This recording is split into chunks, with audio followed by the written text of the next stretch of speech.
Have you ever wondered what the difference is between people who create an amazing life and those of us who kind of struggle or just play it safe? I've studied hundreds of successful people, and there's not much of a difference between us and them. One of the most important things I think that separates us is they generate a burning desire for what it is that they're spend the rest of their lives obsessing over, right? And how do they get a burning desire, right? We can't, through all of my studying, I've only found that if you don't have a burning desire, you're gonna quit, right? So today I just want to really break down the difference between like motivation, what you need in the beginning. We need to utilize motivation to get us to where it's a burning desire. So every great achievement eventually has to become a burning desire, right? They say that the ideas that we have that flow into our heads, or when you're with someone and you're having a good conversation and ideas are flowing in, and we've all done this, and a great idea flows in and then we say it, and we know that it could become something, but we don't have the tools and the understanding of how to get through the wondering stage, right? And then our brain kicks in and starts telling us, well, you might not be smart enough for that, or you could lose that investment, or right, it just wants to keep us safe. So I wrote down a few things today I really want to go over and just give you the tools and a couple little simple things you can do to turn whatever it is that really excites you more than anything else into a burning desire. So I mean, desire is the spark that gets us through the lulls, right? It gets us through all of the doubt and the worry and the fear and people naysaying, and right, you really, the more you feed your desire, the more it attracts the things to you that you need, and keeps you motivated to read whatever you need to read, or work on whatever you need to work on. That is the next action step to get you to the next phase of your journey, right? They all make a committed decision that they're doing this no matter what. They don't have an exit strategy. They don't go, I'm going to try this for a few weeks, and if it doesn't work out, then I'm going to move on to something else. That's what most of us do, right? So the real super simple 3 little easy things that I think would really benefit all of us if we could understand them, become aware of them, and then implement them. So the first one is getting crystal clear on what you really want. And I know I say this in every video, but it is the truth. Our reticular activating system cannot get hyper-focused on vague ideas, right? If you do the red car technique right now and you say red car 25 times, and then you go get in your car and drive around, you're going to be hyper-focused. You will see every red car everywhere. You won't be able to not see them, right? Because you were intentional and you gave your reticular activating system something to hyper-focus on, right? That's just a small little tip of the iceberg on how powerful our brain really is, right? I just want you to really try that test, the red car test, and then go out and do it, right? So you can prove to yourself that this stuff really works. So you got to get crystal clear, right? What do you really want? Why do you want it?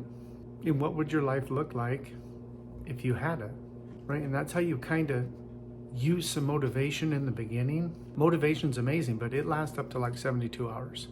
This is scientifically proven, right? You're lucky to get 24 hours, right? Motivation will fade if you don't keep reading, studying, watching videos, talking about it, and thinking about it.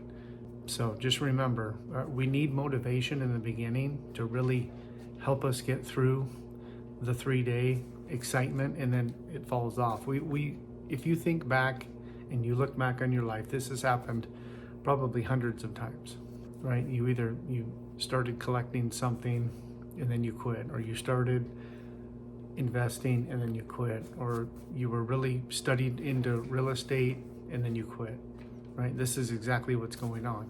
You didn't make a committed decision, and it didn't turn into a burning desire. You didn't stay focused long enough on one thing and cut out all of the distractions so that you could hyper focus on that thing and let your mind and your brain know this is what I really want, right? And if it's not the most thing that excites you, if you're just doing it for money, it's going to be really hard to become obsessed, right? Money's wonderful, but a lot of us have money blocks, and if you've never worked through those money blocks, it is going to be a battle. It's going to be a tug of war. So the next thing, really, the super simple, is just being specific. Like I said, asking yourself these great questions so that you can really understand why you really want it, right? Once you start writing it down, you start making it real, right? You can look at it, you can focus on it, you can touch it, you can feel it. So number 2, is obsessing over it.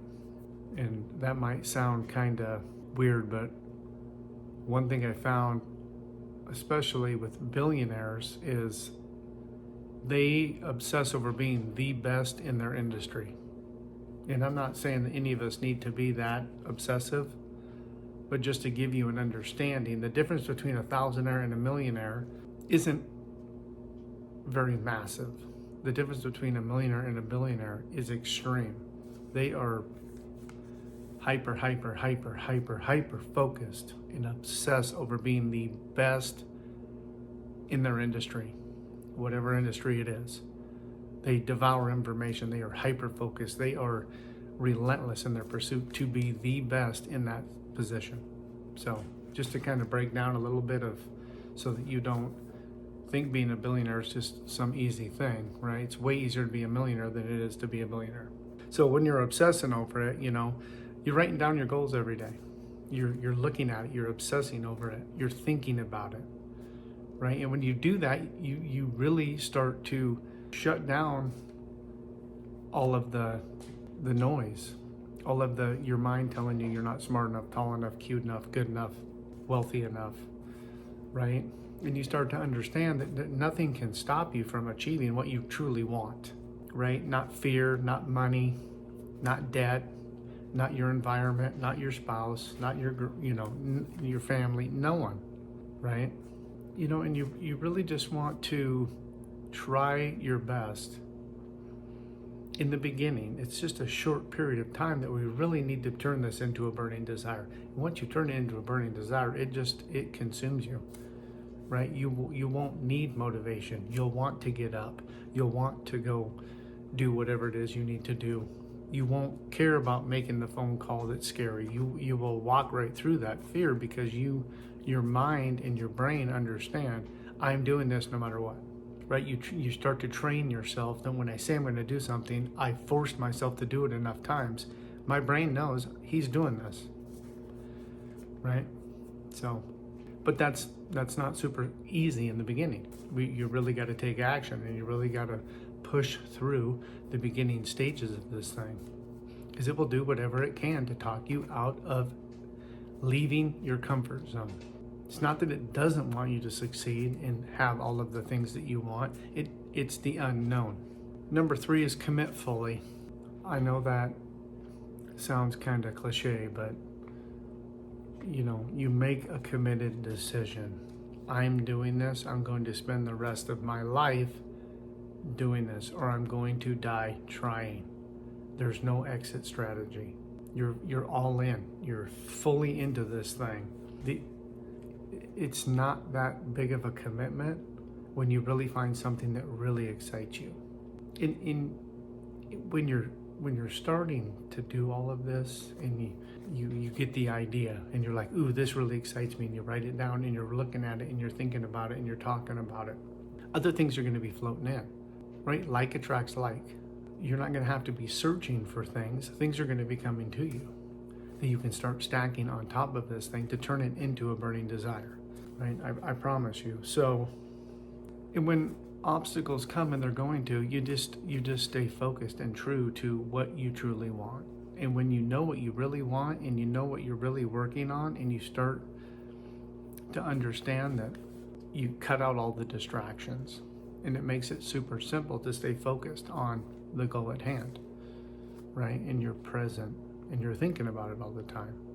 When your mind isn't wandering anymore. You're not waking up with 52,000 things going on, and your mind's just in the old pattern, right? You've eventually, at some point, you switch into calm and cool.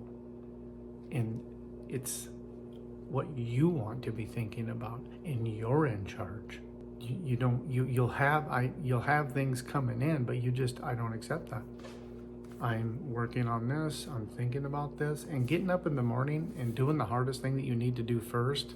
If we could just adopt that principle, whether that's working out or reading a chapter in a book or writing out your goals or whatever it is that you think is so difficult, do it first. Get it done with. Then the rest of the day seems super simple. You got a huge win first thing in the morning. It sets your whole day up for success. The stronger your desire, the more powerful your actions are, right? You're taking action steps with an understanding that this is happening, and you're thinking about it, and you're talking about it, and you're watching videos on it, and you're finding someone who's a little bit ahead of you that has done whatever you're wanting to do or something of that nature, and you're gathering wonderful information on one topic. Nobody ever has 3 businesses going on at the same time in the beginning. None of them will work. You have to start with one thing. Get the one thing going. That could be 5 or 10 years or a year. Just depends on how big it is and what you really want out of it. Then you can move on to other things, right? These people have been on a journey for a long time. They started with one thing, they got really good at that one thing, and then everything opened up and all these other opportunities started to come in. But the one thing I have to say is, if it's not in line with their goals, they'll turn money away. They don't care how much money it is. If it's taking their focus off of what they really care about, even for a lot of money, they will not accept that opportunity. They will pass on it. I've seen this hundreds of times with super successful people. If it's not in line with their goal and it is going to take their attention off of what they're working on, they just have built up not only self-esteem, but the discipline to just, no, I'm good, thank you. Right? And I know that sounds crazy in the beginning because most of us are just hyper-focused on making money. And we think that if we had money, all of our problems would go away. Well, that's as far from the truth as you can. That's not true. So I hope this was helpful. Watch it a couple of times so you can really grasp an understanding. We can't just gather information. Another thing that these people do is they invest in themselves massively, right? That's why they expect to win, because they've made such dramatic investments in themselves. When they're selling something for, it seems like a mass amount of money to us, they're not worried about it because they've invested mass amounts of money in themselves, right? And until you make an investment like that and you spend 10 grand on a mentor, or you spend 55 grand on a mastermind, or you make a ginormous investment in yourself, it changes the game, right? And you start to attract the kind of people that are willing to make investments in themselves, right? In the beginning, we're all trying to watch YouTube and get everything for free and do everything for free. Let me know how it works out. I don't think that you can really do that. You can gather a bunch of information, but information is useless if you don't know how to take action, and you don't know how to make communication, and you don't know how to attract the things and the people that you need to become successful. So thanks, guys. Have a great day. Bye.